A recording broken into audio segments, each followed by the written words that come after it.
How about the option of making a quiet disclosure?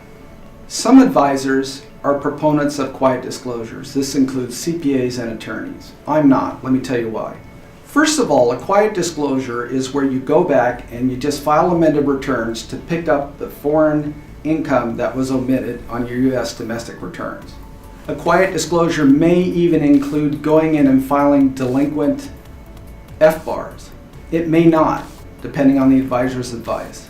In a quiet disclosure, the Criminal Investigation Division of the IRS is not made specifically aware of the fact that you're correcting for non-compliance. Therefore, this type of disclosure does not qualify to be a voluntary disclosure and will not come with any type of amnesty for your tax crimes, which is really what you're after here. Anybody that goes with this option is banking on the fact that the IRS doesn't have the resources to identify your quiet disclosure and again rolling the dice. This approach has many proponents. Why? Well, first of all, no penalties. You'll pay the additional tax you should have paid in the first place, and you'll pay interest back to the original filing date of the return. You probably won't even get charged with a 20% negligence penalty, and there'll be no FBAR penalty. So I get how attractive an option it is. The reason I'm not a proponent of this approach, and let me say this very emphatically because I've seen this with my own eyes.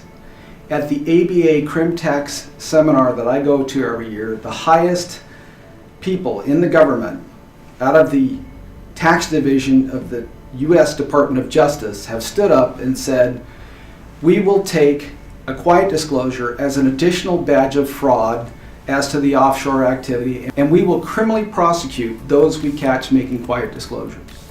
This is why a quiet disclosure is a horrible idea. In my opinion, quiet disclosures would be very easy for the IRS to discover. Imagine in the day and age of computers and data mining, all you look for is amended returns with foreign source income popping up for the first time.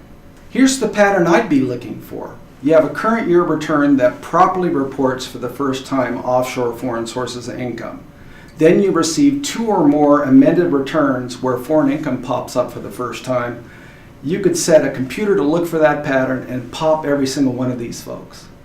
Additionally, the IRS may receive a timely FBAR for the first time and 2 years of delinquent FBARs. All the IRS has to do is look for this pattern to identify people making quiet disclosures. My 19-year-old son could program that for them.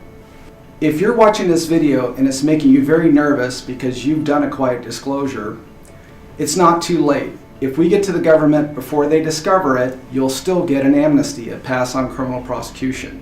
You need to come see me or someone like me that handles offshore voluntary disclosures.